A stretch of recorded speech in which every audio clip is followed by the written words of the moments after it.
The same pioneering spirit that gave birth to Kern County has kept us moving forward throughout our 150 years. Tonight, we're going to explore that path. And we want to start the journey with some images that portray a small piece of where we've been and what we've done as a county.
together again. When they're running down our country, man, they're walking on the flanking side of me.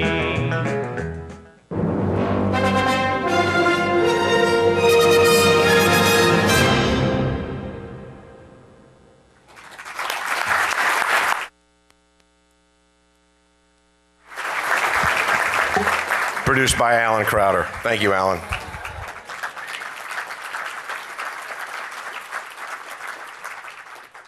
As you can see, Oz is a colorful history of dreamers, doers, movers, and shakers. I would like to share a little with you about some of the people who blazed the trails, sacrificed, worked hard, and laid the groundwork that made Kern County what it is today. The earliest people were the Coso people, who left their petroglyphs and pictographs all throughout the desert in eastern Kern up to 16,000 years ago, where we still celebrate their history each November in Ridgecrest with our Petroglyph Festival. In all, back then, there was about 20,000 Native Americans of various tribes that lived throughout Kern County. That's when the Spanish came. Kern's early visitors included Father Gassis, General Fremont, and Kit Carson, who found the Tehachapi and the Tejon passes that made Kern a natural crossroads even then.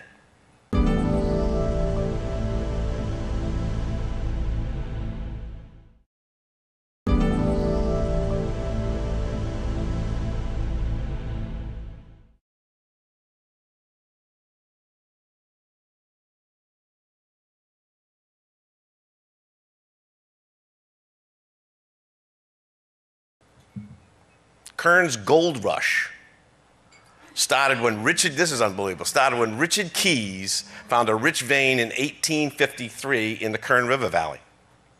The mining camp of Hawkeye sprang up, and it became Keysville after Richard Keyes. The town of Rogersville, near the now famous Big Blue Mine, started after a miner named Lovely Rogers picked up a rock to throw at his dumb, arrogant mule that wasn't moving. And he picked up the rock and he was going to throw it at this mule, and he found a vein of gold in it. Lovely Rogers. Rogersville was soon cleaned out by a local temperance league, so the miners moved to Whiskey Flat. In Whiskey Flat, they found a sympathetic bartender who laid a plank across a couple whiskey barrels to serve the miners. The town eventually gained respectability and had a new took on a new name, Kernville, where we celebrate Whiskey Flat Days every February. Come on out. An 1864 gold strike at Clear Creek led to the founding of a rip-roaring boom town named after a place in the Bible, Havilah, or place of gold.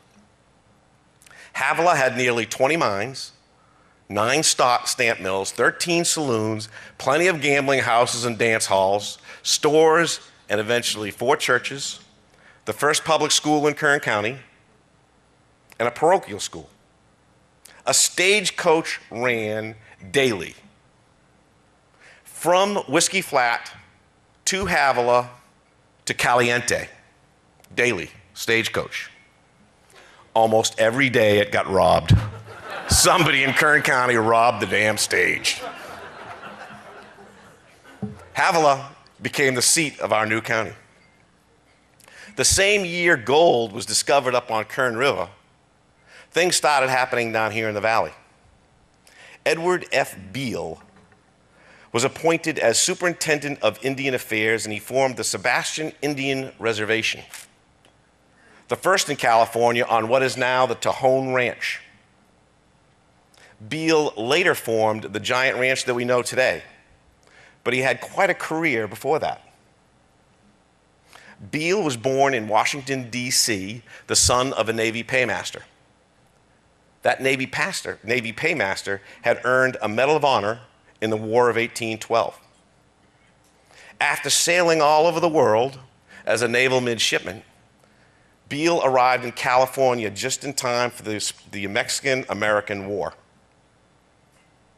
He was detailed to the cavalry and became a hero by escaping through enemy lines with Kit Carson, went down to San Diego, brought up reinforcements to a surrounded, besieged U.S. Army force. So, Coyote, Beale was the first Navy brat to live in Kern County. It wasn't at China Lake. Before he founded Tejon Ranch, Beale was commissioned to build a 1,000-mile wagon road from Fort Defiance, New Mexico, to the Colorado River. The Army gave him a bunch of camels to survey the route. The Camel Corps didn't last very long. As a matter of fact, it almost ended before it began. But Beale's wagon road became a famous shortcut for immigrants to California, and later became part of the historic Route 66. It took a flood and a man with a plan to get Bakersfield started. Colonel Thomas Baker. He came to town. There was no town. He looked at the swamp. He looked at the sagebrush. He looked at this abandoned landscape and said, "What a great place for a city." Talk about vision. After the Great Western Flood of 1862, by all reports, a major Godzilla El Nino that destroyed a quarter of all taxable real estate in California, Colonel Baker acquired the rights to drain the Kern Delta. He planted his famous alfalfa field in what is about the general area around the Rabobank Arena, where it is now, and set crews to work building levees and bringing some order to Kern River. Baker gave most of the land he reclaimed to people who settled in his new Eden. Then he built a toll road. Talk about smart. He built a toll road from Bakersfield to Havilah. By the time he died in 1872, Bakersfield was 2 years away from being the county seat. Baker and Beale typify the kind of people that built Kern County. People with big dreams, and more importantly, the ability and perseverance to make them happen. This has been especially true for Kern's major source of wealth, the oil industry. There are many great stories from the oil patch. Some of them you can even discuss in public. The Kern River discovery in 1899, which started the whole boom. The legendary Midway Sunset Field in Taft, and the Lakeview Gusher that you saw a video of in 1910 that blew for 18 straight months, flooding the desert. One of the best of all the stories was about a gentleman called Clarence Berry, who started what would become the largest independent oil company in the nation right here in Kern County. He was the son of a struggling farmer in Fresno. Knew that wasn't his lifestyle.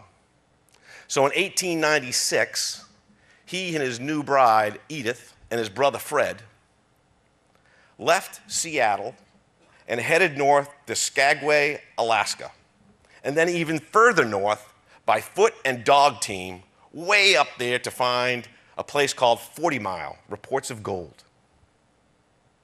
It was picked clean. There was nothing there. He went all that way, there was nothing there. He turned out he was a bartender, he became a bartender. Didn't make much money, getting ready to go broke, almost broke. Just before he went broke, news came in of a new strike further up the river. Within a couple hours, he grabbed his wife, he said, "Honey, go get me a seat on that steamboat." And he and his brother Fred went to the store, bought a bunch of supplies, and within a few hours, they're on their way to the Yukon. The Berries staked their claim just ahead of the stampede that 100,000 miners went to the Klondike goldfields. After making millions on this and other claims in Alaska, Clarence Berry rolled it all into the Midway Sunset Field in Kern County. He and Ethel formed the Ethel D Company, the first of several enterprises that would become Berry Petroleum. So let me see if I get this straight. About the same time that my grandfather is misspelling his name at some registration desk in Ellis Island, Clarence Berry is digging holes in the ground making millions of dollars. What's up, Pop? How'd that work out? Over more than a century, Clarence Berry's company weathered many storms, many oil busts, but it came through stronger each time by keeping costs down, hanging on to its most valuable assets, and building cash reserves. 3 years ago, Berry Petroleum sold for $4 billion. The story of oil in Kern County is still being written, and I assure you it's far from finished. Oil and gas remain one of America's most strategic assets, and Kern County will continue to lead the way in providing them to the nation. When visitors first saw Kern County, the fertile soil that makes us one of the most productive farming counties in the nation lay beneath a largely barren landscape with a river running through it right down the middle. It took vision to see the potential lying there and constant innovation to realize that potential. This capacity to invent and reinvent comes naturally to Kern County. Baby carrots. This is where baby carrots were invented. It persuaded hundreds of millions of people across the planet to eat more of this vegetable than our parents ever thought possible. Talk about innovation. Come on.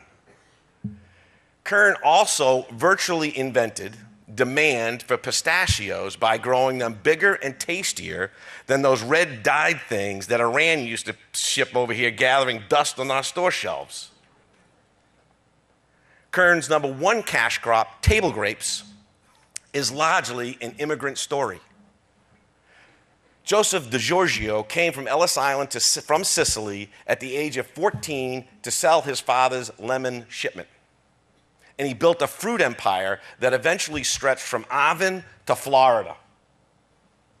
Another Sicilian, Joe Giamara, had a pushcart in Toronto, then a wholesale market stall in LA. And then he started a family grape business that continues today. Delano. Home to many families who came to Kern County to grow grapes as they had done for generations in Croatia. The Karatans, Pandals, Zaninoviches, and many others came to the San Joaquin Valley with very little, and they built thriving companies that employed tens of thousands of people while gaining a worldwide reputation for top quality fruit. In 1965, the people who picked that fruit organized a grape strike and boycott that lasted 5 bitter years and gained national spotlight. The United Farm Workers emerged with contracts from most of the big growers for better wages and improved working conditions.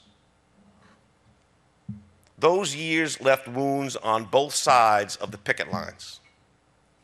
But the farms have continued to prosper, and 50 years later, many of the sons and daughters of those farm workers are now doctors, lawyers, teachers, and business people.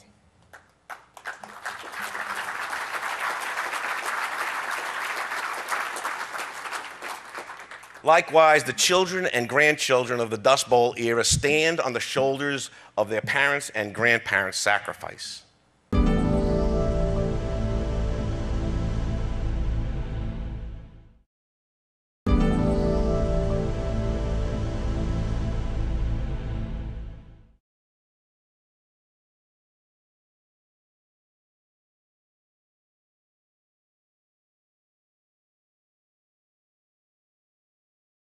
There's one more Kern County tale, the story of military aviation and national defense. We have racked up so many firsts in the history of aviation that it would be impossible for me to explain them all to you if I was standing here for 2 weeks. And I won't do that, I promise. But I do want to talk about a couple of them that because it illustrates people who've made history here in Kern County. The people are what's important. The most famous, perhaps, General Chuck Yeager. Air Force, but General Chuck Yeager. Sorry, Zach.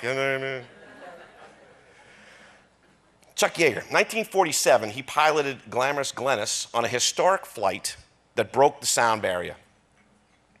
But did you know that before he was a test pilot, the West Virginian shot down a dozen enemy planes over Europe in World War II from the cockpit of a P-51 Mustang, including 5 Messerschmitts in one day. And this was after he was shot down over France and escaped to England.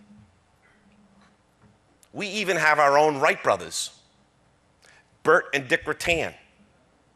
Bert is a brilliant aviation and aerospace engineer, and Dick is the daredevil who flew many of his brother's inventions. Dick Rattan and Jana Yeager flew the Voyager aircraft around the world on a single tank of gas. And Bert Rattan's Spaceship One launched from Mojave Air and Spaceport to complete the world's first privately funded space flight. Finally, as a Navy man, I have to tell you about a few of the amazing people, military and civilian, who helped make China Lake the world's premier lab and testing facility. The US Navy does not believe in fair fights. We believe in killing the enemy and winning.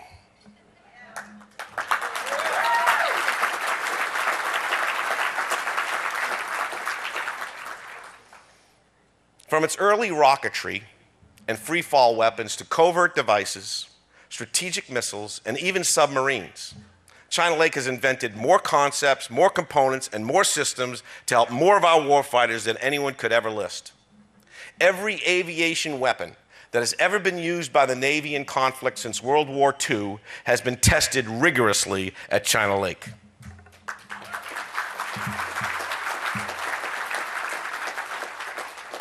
During the Korean War, our forces had no weapons that could stop the enemy's large Soviet tanks, or Russian tanks.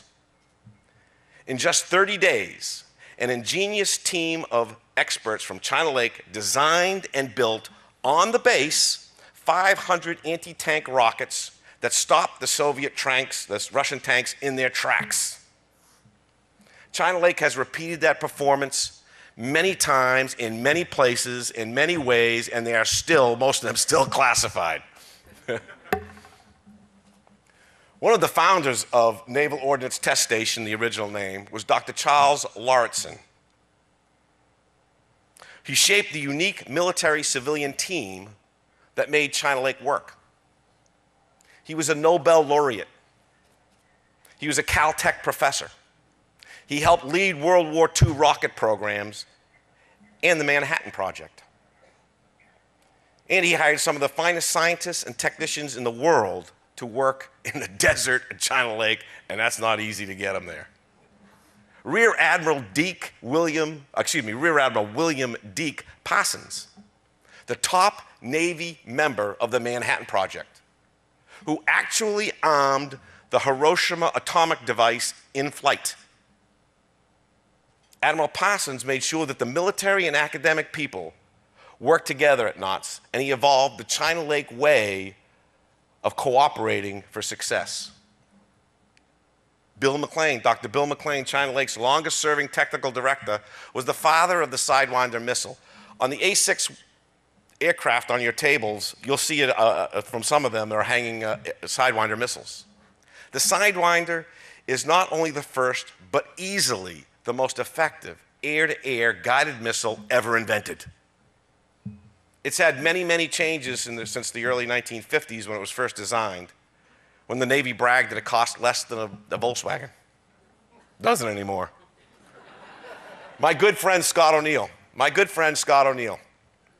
just retired this year as the executive director of China Lake, a USC guy, but we're not going to hold that against him. We'll let him be the Southern Cal. Okay, I get it. He helped introduce the Spike missile, which the skipper brought down and put it in the outside foyer. The Spike missile. the smallest tactically guided missile in the world.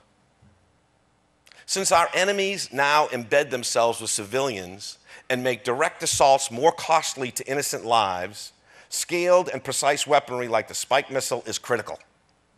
During the conflicts in the Middle East over the past decades, O'Neill helped evolve a 24/7 response team that has repeatedly found the most immediate solutions to combat the IEDs and other irregular warfare weapons and tactics that were deployed against our warfighters. China Lake remains an ongoing experiment, and I am so proud to have been a part of it.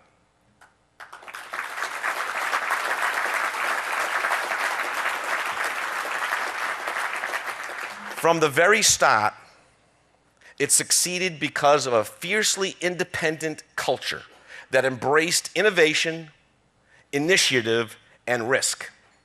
The same traits that propelled all of Kern County for so many years. The weapons and aircraft developed in Kern County help our warriors win the battles that America fights. But the deciding factor in any conflict is the human spirit. Earlier, I mentioned the courage of Kern County's people. And first on that list are the men and women who have served our nation in battle. Could I please ask all of the Kern County veterans honoring us here tonight to stand and accept our humble acknowledgement. Good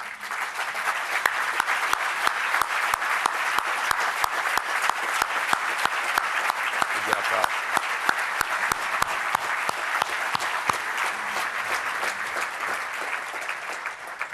We applaud your courage. We applaud your honor and your love of country, values to which we can all aspire. As we face the year ahead, your Kern County Board of Supervisors is all in. Each of us is totally dedicated to making our county a place where we can be proud of.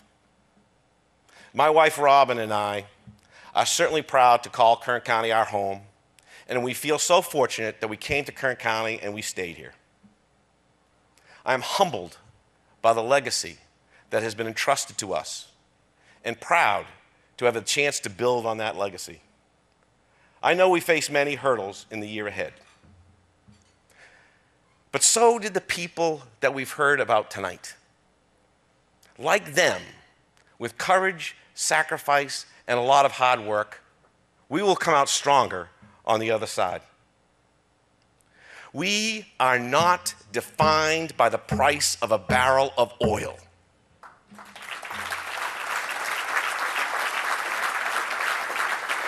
We are not defined by how much rain falls from the sky. We are defined by the character of the people who live here. We have achieved great things in the past, and we are going to do great things in the future, as long as we continue to embrace the pioneering spirit of those who made Kern County's first 150 years so successful. I am certain that our next 150 will shine even brighter. Earlier, I spoke of my grandfather, who I should make perfectly clear was not a fugitive. He was not a fugitive. Sorry, Papa, only using you for a prop, man. He was a simple man. He was a good man, cab driver. And most importantly, he was an honorable man. And I know exactly what my grandfather would say if he were here today. He would say this: be proud of who you are, but not too proud. Be bold in your dreams and your decisions, but not brash. And whatever you do, be fearless in your resolve. Good night. God bless you, and God bless Kern County.